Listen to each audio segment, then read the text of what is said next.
హైదరాబాద్ మెహదీపట్నం రైతు బజార్ వద్ద చేపట్టిన sky walk నిర్మాణంలో ప్రణాళిక లోపం స్పష్టంగా కనిపిస్తోంది. రోడ్ నుంచి పాదచారులు వంతెనకు మధ్య నిర్ణీత ఎత్తు లేకపోవడంతో భారీ వాహనాల రాకపోకలకు అడ్డంకిగా మారింది.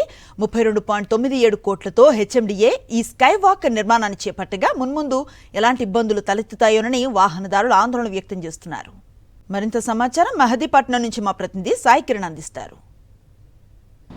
మెహదీపట్నం రైతు బజార్ నుండి బస్బేలకు ఏదైతే పాదచారులకు ఈ విధంగా రోడ్డు క్రాస్ చేయాలనుకునేటువంటి వారికి ఇక్కడ హెచ్ఎండిఏ నూతనంగా ఒక స్కై వాక్ నిర్మించింది. సో ఈ స్కై వాక్ మనకు ఉప్పల్లో కనిపిస్తుంది. సో అలాంటి స్కై వాక్నే ఇక్కడ మెహదీపట్నంలో కూడా ఇక్కడ చాలా market, Rythu Bazar, fruits market ఇవన్నీ ఉంటాయి కాబట్టి అవన్నీ దాటడానికి, బస్బేలకు దాటడానికి చాలా రష్ ఉంటుంది. సో వాటి కోసం ఇక్కడ స్కై వాక్ నిర్మించింది. కానీ ఇది పీవీ ఎక్స్ప్రెస్ వే, శంషాబాద్ రూట్కి వెళ్ళేటువంటి పీవీ ఎక్స్ప్రెస్ వేకి దీని కింద నిర్మించడం అనేటువంటిది ఇప్పుడు పూర్తిగా ఇది చాలా ఇబ్బందికరంగా మారింది. అయితే ఇది 12 ఫీట్స్ ఉంటుంది.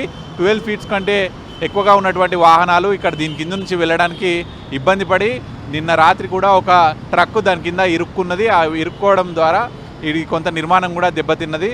సో ఇది పూర్తిగా ఒక వ్యూహం లేకుండా, ఒక ప్లానింగ్ లేకుండా, సరైన ప్లానింగ్ లేకుండా నిర్మించినట్టయితే కనిపిస్తుంది. ఎందుకంటే పీవీ ఎక్స్ప్రెస్ వే ఫ్లైఓవర్ కింది నుండి ఇలా అటువైపు వేసేసరికి భారీ వాహనాలు వెళ్ళరాకుండా అయిపోయింది. ఇక భవిష్యత్తులో ఎప్పుడు కూడా అంతటి భారీ వాహనాలు కావచ్చు, వినాయకుడి నిమజ్జన శోభాయాత్ర సమయంలో భారీ విగ్రహాలు కూడా మెహదీపట్నం గుండా వెళ్లకుండా ఈ నిర్మాణం అనేటువంటిది అడ్డుపడుతుంది అనేటువంటి స్థానికులు ఆందోళన వ్యక్తం చేస్తున్నారు. ఎందుకంటే మెహదీపట్నం రూట్ అనేటువంటిది మనం చూడొచ్చు, ఇది చాలా బిగ్ రూట్. ఇది ఇక్కడ నుంచి కొన్ని లక్షల వాహనాలు రోజు ఎటు మాసప్ ట్యాంక్ వైపు వెళ్తూ ఉంటాయి. సో అటువంటి దారిలో ఈ స్కై వాక్ అనేటువంటి చాలా ఇబ్బందిగా చూడొచ్చు. మనం రోడ్ క్రాస్ చేసే వాళ్ళని కూడా చూస్తున్నాం. ఈ రోడ్ క్రాస్ చేసే వాళ్ళకు ఈ పై వంతెన అనేటువంటి చాలా ముఖ్యమైనటువంటిది. సో అలాంటిది పీవీ ఎక్స్ప్రెస్ వే ఉండడంతో దాని కింది నుంచి ఈ వంతెన వేసేసరికి చాలా ఇబ్బందికరంగా మారింది. సో ఇప్పటికే ట్రక్స్ అనేటువంటివి 12 ఫీట్ల కంటే ఎక్కువగా ఉంటే పూర్తిగా ఇక్కడ చిక్కుకుంటున్నాయి. అయితే ఈ స్కై వాక్ అనేటువంటి తప్పనిసరి. హెచ్ఎండిఏ 33 కోట్లతో దాదాపుగా ఈ స్కై వాక్ని నిర్మిస్తే ఇది కాస్త పీవీ ఎక్స్ప్రెస్ వే ఫ్లైఓవర్ కింది నుంచి ఈ విధంగా నిర్మాణం అనేటువంటి పూర్తిగా ఇబ్బందికరంగా మారుతుంది. సో ఇప్పటికైనా ఈ ఫ్లైఓవర్ ఏదైతే ఈ పైవంతెన నిర్మాణాన్ని కొంచెం మార్చాలి.